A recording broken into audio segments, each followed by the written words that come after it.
தங்கத்தின் மீது இறக்குமதி வரியை 15% உயர்த்தியுள்ளது. நிச்சயமாக ஒவ்வொருவருக்கும் இது ஒரு பெரிய பாதிப்பை ஏற்படுத்தும். போர் முடிந்தால் நிச்சயமாக விலை குறையாது, விலை உயரும். தொடர்ந்து ஒரு 4 நாட்களாக தங்கத்துடைய விலை சிறிது சிறிதாக கூடிக்கொண்டு வந்த சூழ்நிலையில் நேற்று இரவு மத்திய அரசாங்கம் தங்கத்தின் மீது மீண்டும் 15% இறக்குமதி வரியை விதித்துள்ளார்கள். ஏற்கனவே கடந்த ஒரு வருடத்திற்கு முன்பு 15% இருந்த இறக்குமதி வரியை 6% குறைத்தார்கள். மீண்டும் அது 15% செய்யும் போது தங்கத்துடைய விலை மிக அதிகமாக உயர்ந்துள்ளது. அதாவது மீண்டும் பழைய விலை கடந்த 4 மாதங்களுக்கு முன்பாக இந்த போர் தொடங்குவதற்கு முன்பாக இருந்த விலையை நோக்கி சென்று கொண்டிருக்கிறது அப்படின்னு சொல்லலாம்.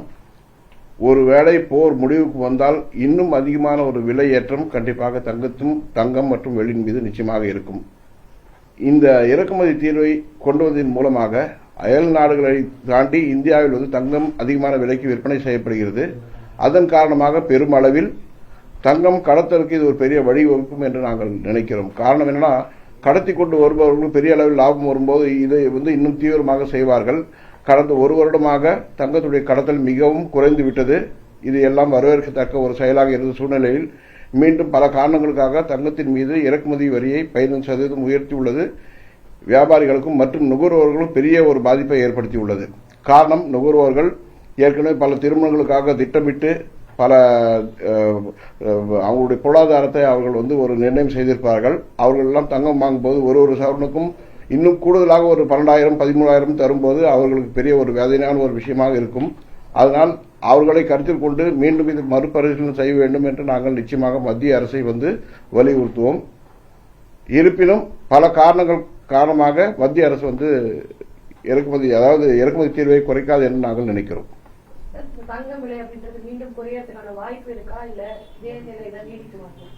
அதாவது குறைவதற்கான வாய்ப்புகள் இல்லை. நான் ஏற்கனவே பல முறை சொல்லியிருக்கேன், தங்கம் விலை குறையாது. ஏன்னா இது சர்வதேச நிலைமையில் பார்க்கும்போது தங்கத்துடைய இடம், அதாவது தங்கத்துடைய தேவை மற்றும் தங்கத்தின் மீது முதலீடுகள் பெருமளவில் உயர்ந்து வருவது தங்கத்துடைய விலையில் குறைவதற்கான வாய்ப்புகள் இல்லை.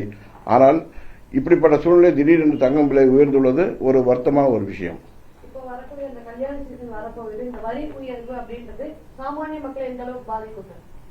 நிச்சயமாக ஒவ்வொருவருக்கும் இது ஒரு பெரிய பாதிப்பை ஏற்படுத்தும். நேற்று முன்தினம் யாராவது வேலை விசாரிச்சு போயிருக்கலாம், அல்லது அவர்கள் சிறு சேமிப்பை அவருடைய முதிர்வு காலமாக இந்த மாதம் கூட இருக்கலாம். அந்த முதிர்வு காலத்தில் ஏற்கனவே கொடுத்திருக்க பணத்திற்கு அவர்கள் திட்டமிட்டிருப்பார்கள், இவ்வளவு தங்கம் வரும், இவ்வளவு வாங்கலாம் என்று. அவர்களுக்கு எல்லாம் ஒரு பெரிய ஏமாற்றத்தை கொடுக்கக்கூடிய விஷயமாக இது இருக்கும்.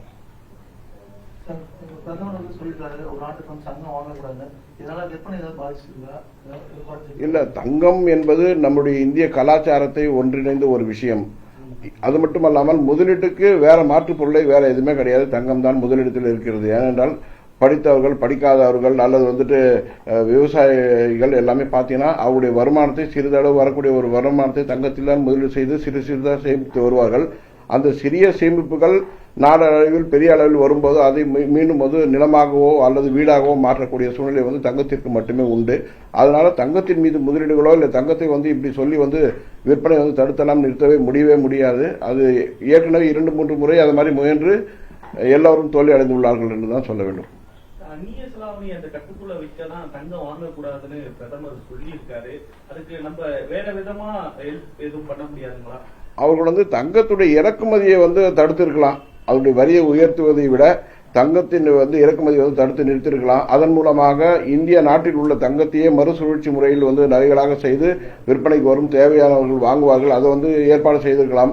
அதையெல்லாம் கருத்தில் கொள்ளாமல் தங்கத்தினுடைய இறக்குமதியை மிக தாராளமாக விட்டு அதன் மீது வரியை விதித்திருப்பது என்பது எல்லோருக்கும் பாதிக்கும். அதனால் கடத்தல் மிக அதிகரிக்கக்கூடிய வாய்ப்புகள் கண்டிப்பாக உருவாகும்.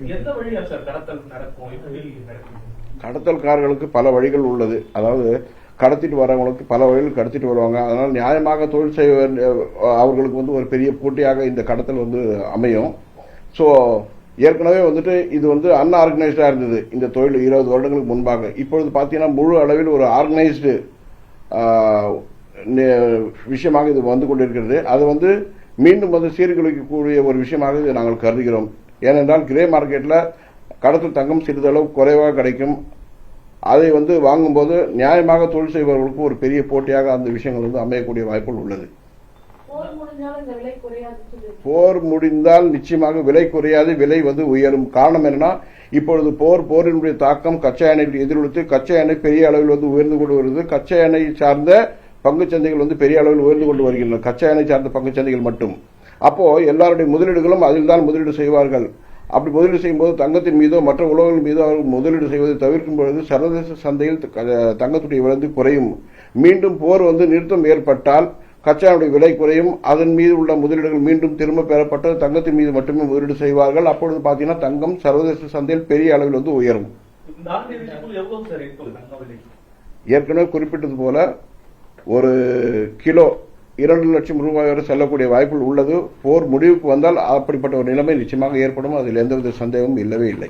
இந்த வரி உயர்வின் மூலமாக இந்த தங்க வியாபாரத்துல எந்த அளவுக்கு பாதிப்பு, எவ்வளவு ரூபாய் மதிப்பிலான வியாபாரம் பாதிக்கும்? தங்க வியாபாரத்தில் பாதிப்பு என்பதை விட இந்த தொழிலை நம்பி இருக்கக்கூடிய நகை பற்றைகள் பெரிய அளவில் பாதிப்பு ஏற்படும். ஏனென்றால் அவர்கள் இந்த தொழிலை மட்டுமே நம்பி இருக்கிறார்கள். அவருடைய குடும்பம் வாழ்வாதாரம் பெரிய அளவில் பாதிக்கும். இதெல்லாம் கருத்தில் கொண்டுதான் நாங்கள் வந்து மீண்டும் மீண்டும் வலியுறுத்துகிறோம். இதன் மீது வந்து இறக்குமதி தீர்வை வந்து குறைக்க வேண்டும் என்று. இப்பொழுது ஏற்றி இருப்பது என்பது அவருடைய வாழ்வாதாரத்தை, அதாவது இந்த தொழிலை நம்பியிருக்கக்கூடிய கைவினை கலைஞர்கள் மற்றும் பொற்பொருளர்களுக்கு ஒரு பெரிய பாதிப்பை நிச்சயமாக ஏற்படுத்தும்.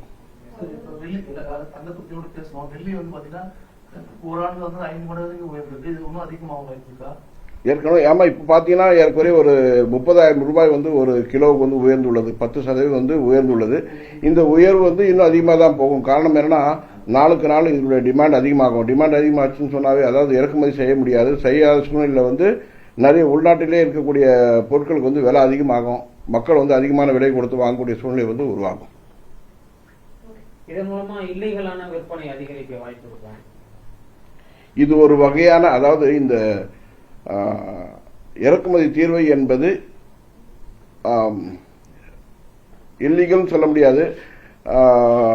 மற்ற தொழில் செய்பவர்களுக்கு, அதாவது இந்த தங்க தொழில் அல்லாத மற்ற வந்து இது ஒரு புறம் தள்ளி, அதாவது எப்படி சொல்லணும்னா, இந்த பிசினஸே இல்லாத, தங்கத்துடைய பிசினஸே இல்லாத மற்றும் ஒரு நிறுவனங்களை நடத்தக்கூடியவர்களுக்கு கூட கடத்தல் தங்கம் வந்து வாங்கக்கூடிய சூழ்நிலை அவர்களெல்லாம் ஏற்படுத்தும். அவர்களுக்கெல்லாம் முதலீடுகள் தேவை. முதலீடுகள் வந்து அவர்கள் இருக்கும் பட்சத்தில் வெளிநாடுகளில் இருந்து வரக்கூடிய தங்கத்தை வந்து அவர்கள் வாங்கி பதுக்கி வைப்பார்கள். அப்படிப்பட்ட சூழ்நிலையெல்லாம் ஏற்படுத்தக்கூடாது என்பதற்காக தான் தங்கத்தின் மீது உள்ள இறக்குமதி தீர்வை நாங்கள் குறைக்க வேண்டும் என்று கூறி வந்தோம். அது குறைத்தார்கள். மீண்டும் 1 வருட காலத்தை மீண்டும் வந்து உயர்த்தி விட்டது எங்களுக்கெல்லாம் பெரிய ஏமாற்றம்.